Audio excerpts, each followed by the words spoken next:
Hey everyone, my name is Ian, and joining me today I have Todd West and Adam Kai, and we are going to open up a alpha starter deck. So I'm going to let Adam talk a little bit about the authenticity of alpha starter decks and how to tell the difference between that and a beta one as well. Okay, I think most people that collect alpha and beta, they know the difference is that alpha doesn't have a UPC code at the bottom, whereas beta does. For collectors of alpha and beta starter decks, some people, of course, these are kind of like investments now, right? And this is really one of I consider one of the best investments in Magic, because the population on these things are only going down, right? You can't because of people like me, right? Right. So whenever people are buying these, most Magic players or collectors, they like to bargain hunt, they like to find the best deals, but whenever you're buying an alpha or beta starter, I think it's important, the reputation of the dealer. So whenever you see one pop up on eBay with someone with 5 feedback, or their account hasn't been active for a year, and you can see one for $8,000, I would be a little bit suspicious. I mean, one of these are usually, they go for about $12,000, and that's assuming that it's in mint condition. What you'll see is this one is in rather nice shape, but a lot of alpha decks, they'll have kind of corners that are pushed in, which this one is obviously not, and it's actually pretty common. So you can usually get a discount on those type of decks by like $1,000 or $2,000. Maybe you can get one for $10,000 if the corners are a little pushed in. And I mean, that could, but if you're looking to open it, I would still suggest getting a mint deck, because if the corners are pushed in, that means that it was probably not stored properly or handled properly over the years. Okay, so I guess that's enough of an introduction. Let's get to it. So, all right, great. Here's a knife. Thank you. All right, so using an X-Acto knife, you could use the pull tab on this, but it's just a little easier to work it with a sharp knife. So while he's doing this, some alpha decks were machine packed and some hand packed. So the orientation, so the top 2 cards should be the rares, but the orientation of which side the rare is facing is not always consistent. So we're going to try to not reveal that at the very beginning. So Todd's going to kind of peek in there a little bit. Peek and see if I can tell the difference between a top-facing card and not. So it looks like the rule book. So that means that this should be the... Yeah, so we can see the rule book in there. Right, so that means this side should be the back. So let's slide it out like that, right? Mm-hmm, yeah, so the commons will be up top. Here we go. I want to inspect it before we... It does look like alpha. We have very round corners, if you want to... It's always great when you open an alpha starter that you actually get alpha cards in it. Yep. Yeah. There's a little print dot, yep. Yeah, you can see a print dot right there, so that's a common, luckily. Yeah. Right, so it'll take me a minute to... Alright, so what Todd's going to do is he's going to insert the X-Acto knife into the rule book, and then just cut all the way around so that none of the cards are damaged.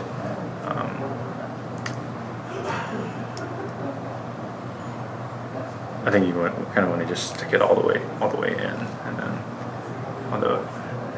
Maybe Ian sees the... He gets the special look.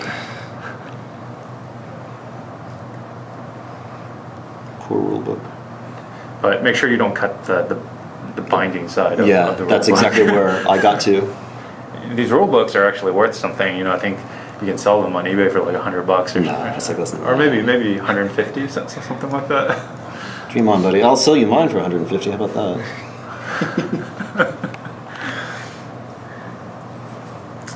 I don't know. I've seen some. So I mean, go look up on completed listings. I mean, yeah, I'm not gonna. Don't you want to learn how to play Magic? The original way, and it was the way it was intended. Well, with this, newfound interest in 93, 94, maybe they should be playing by the old school rules. I assume to some extent they do. I mean, to a certain extent, yeah.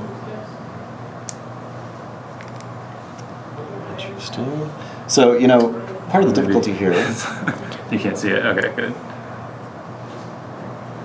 Part of the difficulty here is the cellophane is very tight, right? Is very tight. That seemed to do it. Okay. Cellophane is tight, but also just it's bunched up in certain places where they must have heat sealed it. Now I get to do the delicate operation of And then pulling off the cellophane. I'm going to put everything on top of here. over there. Yeah. Well, let's Take the cellophane off take completely. everything out first. And then Oh yeah. all right, so let's go through the commons first. All right, we're going to lift off the commons, and Adam, I'm going to ask you to go through these and see if there's anything All right. particularly interesting. Okay, so Terror, not low pop, but pretty good card if you were to draft this set. Yeah, I'd be taking it. Yeah. Here's a Iron Root Treefolk. I think this is a pop 5, so it's relatively low pop, and one of the reasons is it's usually off center, but you can see that there's a print dot at the very top, and that's the reason that one is pretty low pop. Tranquility, I think this is either, wait, no, am I thinking of Tranquility? Either pop 2 or 3. Maybe I'm thinking of a wrong card. I can't remember exactly. Oh, here we go. Hey. Oh. Dark Ritual. So this card right here is pop 0 at 9.5, and the reason is because you can see even this one is very off-centered left to right, and there's a print dot over here, which every single one I've ever seen. So I've never seen a Dark Ritual without the print dot. So here's another one. I think we have enough space. Giant Growth. This is a pop 2 at 9.5. So I think one just got graded recently, and the reason again is the left to right centering. It's pretty bad. You can see right there. Here's another low pop card, Fireball. Pop 2 at 9.5. Very off-centered left to right. You can see that. Here's another one. Circle of Protection Blue. It's pop 3, I believe, at 9.5, and the reason is there's a print dot at the very top edge. You can see that, and the left to right centering has some issues as well. Plague Rats right here. This is a pop 1 at 9.5, and its main issue is the centering. So left to right again. Here we go. Oh. Maybe if you get lucky, this might be good. Okay, Mon's Goblin Raiders, pop 0 at 9.5. Okay, so you can see left to right centering, some problems. Guardian Angel, pop 3 at 9.5. So again, centering for this card. You can see a lot of alpha cards have centering, right? Centering issues. Okay, we have, let's see, anything else worth mentioning? Here's always one that I liked. Nothing particularly awesome, but I really like the art for script sprites.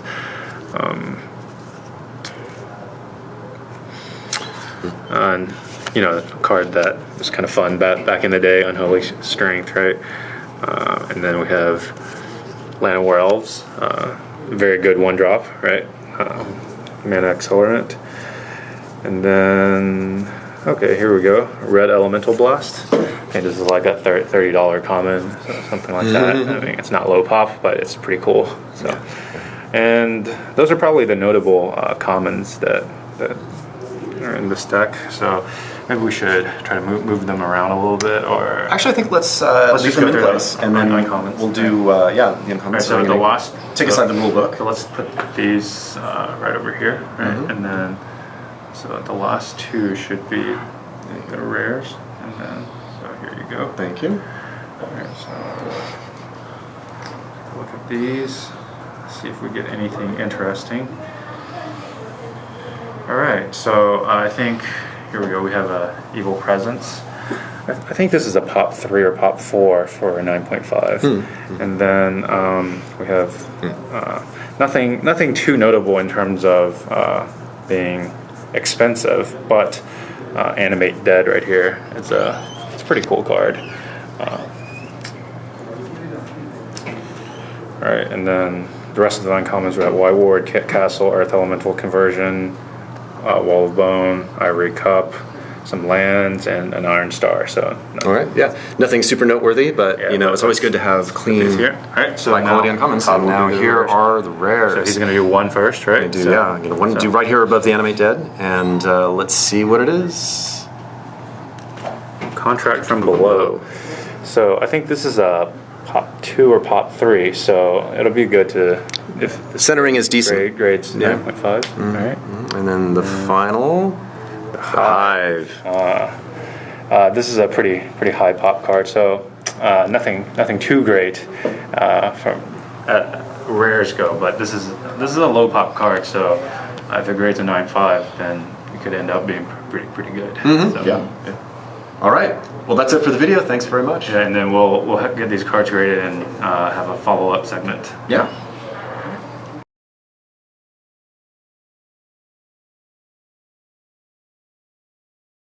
All right, everyone, we're back now. We got the entire Alpha Starter deck graded, so Adam's going to go through some of the grades for you guys. All right. So again, for Magic players who are not familiar with a raw card review, this is something that you can get at shows. Usually they're about $10 a piece. You can get them with or without the subs, depending on how much you want to pay. Right. So the reason we chose raw card review is because it's a quicker process, and we wanted to get the video done. Yeah. Right? So here we're going to start with the rare that was on top of the case. So you can see that the final grade was a 6.5, right? So I'm assuming that we didn't get subs on these, Yeah. right? But look at the bottom corners; they're pretty beat, right?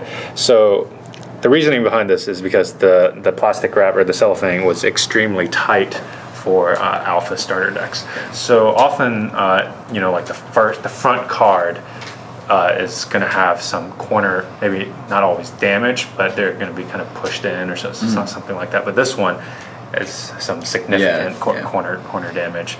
But it's a little bit unfortunate, but luckily it's not, at least it's not a Lotus that got beat like that, right? True.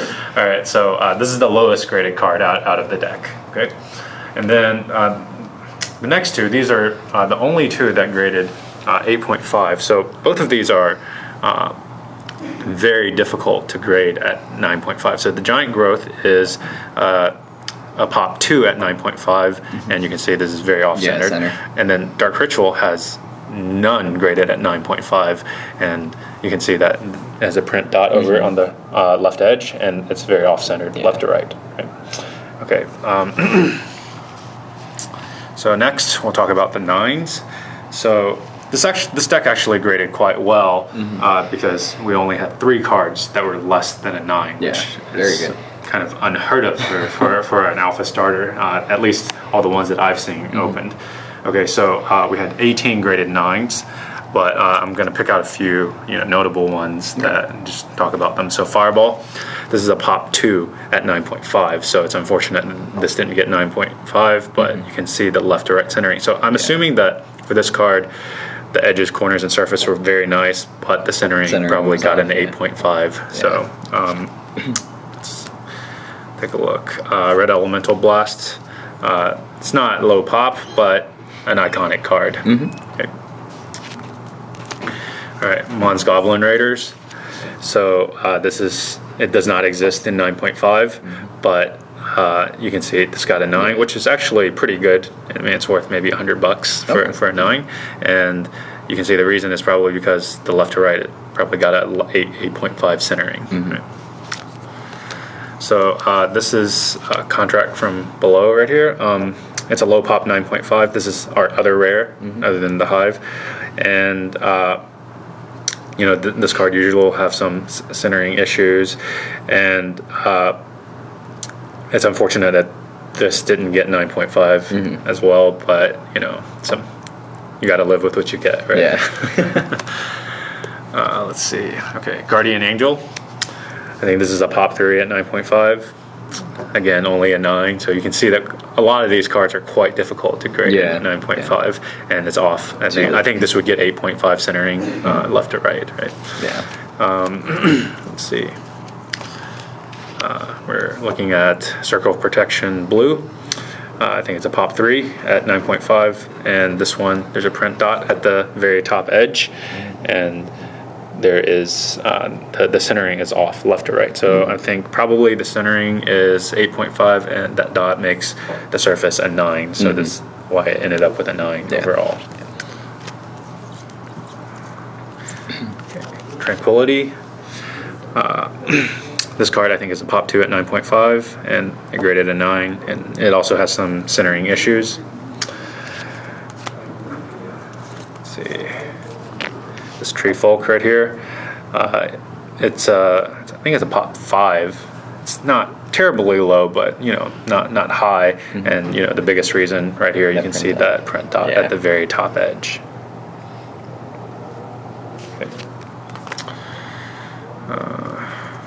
Okay, so those are really all the notable 9s, and there are a few more, but I'm not going to show all of them.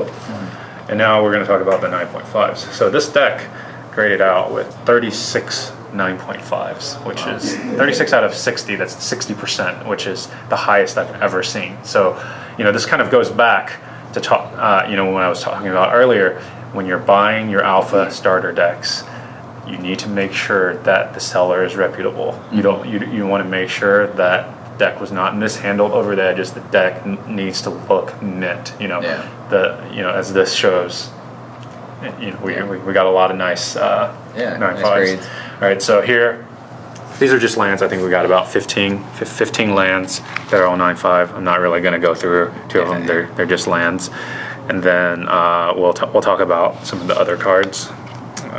Let's see. So we have 21 non-land cards that got graded 9.5. So Evil Presence, this is a pop 5, so relatively low pop, and it's an uncommon, so it's worth something. And let's see, let's go through here. Terror is a pretty iconic card, right? So it's nice to get a 9.5 for that. Nice grade.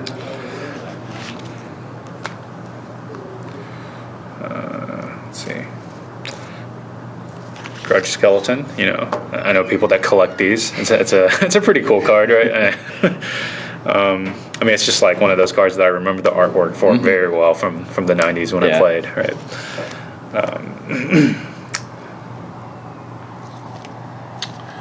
Animate Dead, right? Played in EDH still, right? It's a pretty cool card.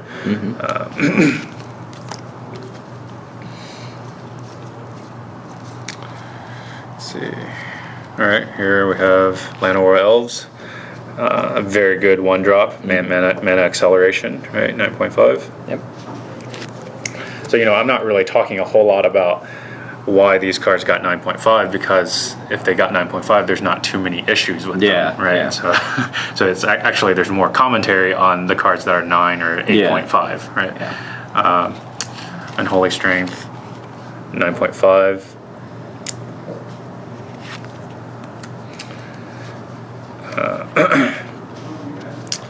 Script Sprites. I know some people that collect this card as well. I think the art is pretty cool for this. Let's see. All right, so the last one I'm going to show is Plague Rats. So this is currently a pop 1 at 9.5. So this is one of the jackpots, I guess you can say. Nice. Pretty happy to open up this card and have it graded at 9.5. And you can see that the problem with this card usually is the left to right centering, but I think it was just within the 55-45 requirement for it to get a 9 centering and get 9.5 on everything else. Okay, so lastly, we're going to talk about a few more cards. So we have 3 cards that graded 10s, which is the most I've ever seen from an alpha starter. So so that means, other than the pressure from the cellophane on the front rare, this deck was very well preserved. Okay, so the first one is a basic land, a Plains. Looks very nice.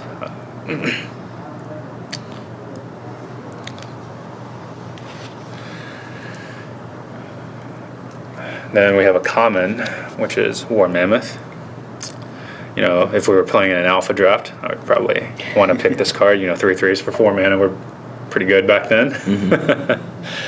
And then lastly, we have an uncommon, which is Castle, also graded at 10. So I'm actually very pleased with how this graded out. You know, when we opened the deck, it was a little disappointing, right? Because there were some nice commons, but the rares were kind of disappointing. Yeah. But actually, I would say that probably even broke even on the grades because of how well the deck was preserved over time. Okay, so that's all of the graded cards from the deck, but before we go, I just wanted to share a few cards from my personal collection with the collecting community, just to show some. So I have 3 very iconic creatures, probably 3 of the most iconic creatures, and one of them is actually my favorite creature in all of Magic. So we'll start with this one over here. I have a S10 Serra Angel. It looks perfect on everything, and except it has a 9.5 centering, so the top to bottom is just ever so slightly off, and it's probably the best creature in Alpha. I mean, when you're talking about doing like 93, 94 tournament or something like that, right? Next one. Some people would say maybe more iconic than Serra Angel. Some people maybe argue the other way. A BGS10 Alpha Shivan Dragon. This art is so iconic. This is just one of the pieces of art that I can just always remember from my childhood. So I'm very happy to have it. And then lastly, this card is actually my favorite creature in Magic, but it's not as iconic as the other 2, but it's still quite iconic. So here we have a Black Label Quad 10 Royal Assassin. Now, this card looks especially cool to me because I think it's the only alpha or beta card that's black and has Quad 10, so it has a black label. So there's something about this black label and the black card that makes it. It just looks really sweet. So I hope you guys can appreciate me sharing these cards with you guys, and I hope there was some valuable information to be gained from looking at opening this alpha starter. Thanks for watching, everyone.